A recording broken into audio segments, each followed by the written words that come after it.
Shalom. First and foremost, I want to give all praises, honor, and glory to Yahweh, Bahasham, Yahweh Shai, Bahasham, Rakha Kodash. Double honors to the elders and the apostles of Great Millstone, and peace and blessings to the elect. And today we're going to go into the book of Exodus, the 40th chapter. And the Lord Yahweh spake unto Moses, saying, On the first day of the first month shalt thou set up the tabernacle of the tent of the congregation. And thou shalt put therein the ark of the testimony, and cover the ark with the veil. And that's basically the Lord instructing Moses to set it all up. Now let me see if I can find a reference image here. Let's see, the tabernacle in the wilderness Bible. Cool. Let's see if we can. Oh, yep. This isn't too bad. It's not bad. It's not bad. Cool. We might use this for reference. Let me see if I could find a. There we go. All right. Cool. So they don't have the whole thing, but they got a little something. I don't know if there's a better one out here that maybe I haven't seen yet, but so far that might work. Oh, what's this? This ain't bad too. All right. Okay, we'll go with the first one. So let's use this here as a reference. So it says here, thou shalt put therein the ark of the testimony and cover the ark with the veil, right? So we know in the actual tent, you had where the ark is, all the way in the most holy, and then you have the entrance to it, which is the veil. And then you have the holy place, which is here, and then you have the outside of the tent. And thou shalt bring in the table and set it in order, and set in order the things that are to be set in order upon it. And thou shalt bring in the candlestick and light the lamps thereof. And thou shalt set the altar of gold for the incense before the ark of the testimony, and put the hanging of the door to the tabernacle. Okay, so you're going to have basically setting up the holy place, right? The candlestick, the table with the shewbread and all that, and then the altar of incense, or the altar of gold, was in here as well. And then you had the hangings for the door, the main entrance. Verse 6, and thou shalt set the altar for the burnt offering before the door of the tabernacle of the tent of the congregation. So outside the tent, this is the altar of burnt offering. So the one where they would actually sacrifice the animals and other stuff on there. And thou shalt set the laver between the tent of the congregation and the altar. So that laver, which is right here, is in the middle of the tent and the altar. And shall put water therein. And thou shalt set up the court round about, and hang up the hanging of the court gate. And that court is this outer part right here. And the hangings, basically setting this up, would be like the walls. And hang up the hanging at the court gate. And thou shalt take the anointing oil, and anoint the tabernacle, and all that is therein, and shall hallow it, and all the vessels thereof, and it shall be holy. And thou shalt anoint the altar of the burnt offering, and all his vessels, and sanctify the altar, and it shall be an altar most holy. And thou shalt anoint the laver and his foot, and sanctify it. And thou shalt bring Aaron and his sons unto the door of the tabernacle of the congregation, and wash them with water.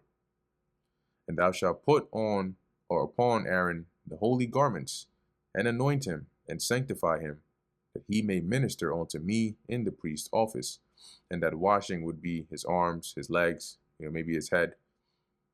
And thou shalt bring his sons, and clothe them with coats, and thou shalt anoint them.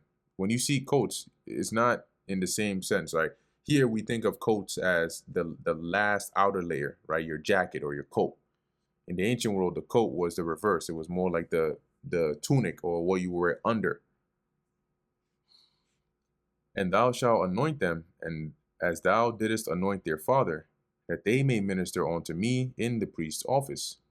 For their anointing shall surely be an everlasting priesthood throughout their generations. So you're going to anoint them as priests, and that ordinance or that order of priesthood would stay with them throughout their generations. Thus did Moses according to all that the Lord Yahweh commanded him, so did he. And it came to pass in the first month, in the second year, on the first day of the month, that the tabernacle was reared up. So we set it up. And Moses reared up the tabernacle and fastened his sockets, and set up the boards thereof, and put in the bars thereof, and reared up his pillars. And he spread abroad the tent over the tabernacle, and put the covering of the tent above upon it, as the Lord Yahweh commanded Moses. And he took and put the testimony into the ark, and set so the testimony, which are the commandments that the Lord gave him, he actually placed it inside of the ark, and set the staves on the ark so that it could be bared up and carried, and put the mercy seat above upon the ark. So he covered the top of the ark with the mercy seat. And he brought the ark into the tabernacle, and set up the veil of the covering, and covered the ark of the testimony, as the Lord Yahweh commanded Moses. And he put the table in the tent of the congregation upon the side of the tabernacle northward, without the veil.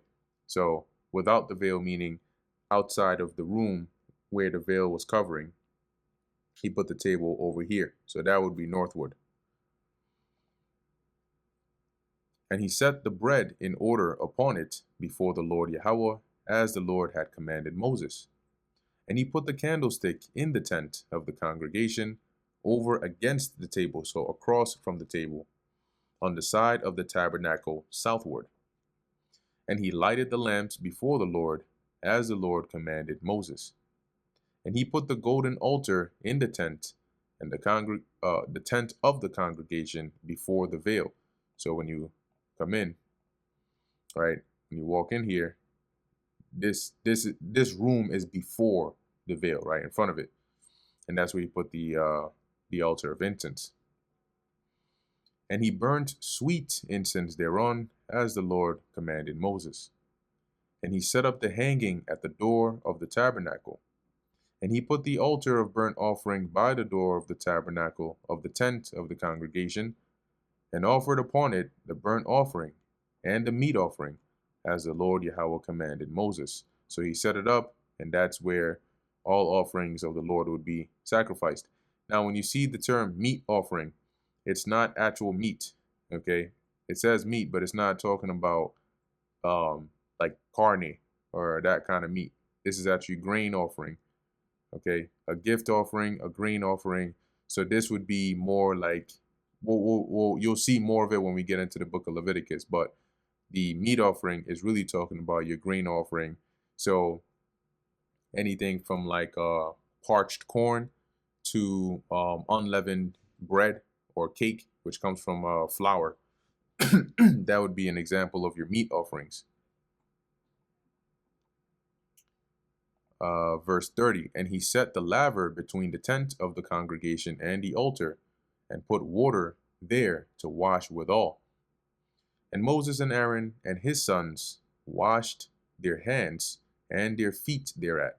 So that's what they use the laver, the water from the laver, to wash their hands and their feet, to clean them whenever they would, well, it's going to tell you actually, when they went into the tent of the congregation. That's this right here. And when they came near unto the altar, they washed, as the Lord commanded Moses. And he reared up the court round about the tabernacle. So he set up the walls and the altar, and set up the hanging of the court gate. So Moses finished the work. Then a cloud covered the tent of the congregation, and the glory of the Lord filled the tabernacle. So we know that cloud, right, being a chariot. Basically, you can imagine it now coming to a hover above that tent, right? And then this became sort of an ordinance in a way, right? An indicator, you could say. Now, when it says the glory of the Lord filled the tabernacle, it doesn't go into details, right? Of like, was this like smoke? Was this like a light from the chariot shining down? We don't know, but we know the presence of the Lord, right, filled it. And Moses was not able to enter into the tent of the congregation because the cloud abode thereon, right? So it was right up above it. And the glory of the Lord filled the tabernacle. And when the cloud was taken up from over the tabernacle, so when it flew up, when it ascended, the children of Israel went onward in all their journeys. So that would be the indicator, like, okay, now it's time to move. But if the cloud went not up, then they journeyed not till the day that it was taken up. And so we know that it's not a literal cloud because clouds don't move this way. All right. So that chariot would basically sink down, right? And it would hover it would hover above and stay in that position. And whenever it would go up and then start to move, because remember, it was leading them, they would follow it, right? And they would go on to the next destination. For the cloud of the Lord was upon the tabernacle by day, and fire was on it by night, in the sight of all the house of Israel throughout all their journeys. And this fire would have likely been the lights, because in the nighttime, right, the lights of the chariot, basically lighting up in the night. Now, when you actually read this in the NLT, it's even more interesting because it says, the cloud of the Lord hovered above the tabernacle during the day, and at night fire glowed inside the cloud, so the whole family of Israel could see it. This continued throughout all their journeys. So we know that fire doesn't glow inside of clouds, like literal clouds, right? And so you know that clearly this had to be more than just an actual, cloud as we know it to be. And that brings us to the end of the book of Exodus, the 40th chapter, and also the end of the entirety of the book of Exodus. Lord willing, that was edifying to the elect. In closing, I want to give all praises, honor, and glory to Yahweh, Bahasham Yahweh Shai, Bahasham Rechah Kodash. Until next time, Shalom.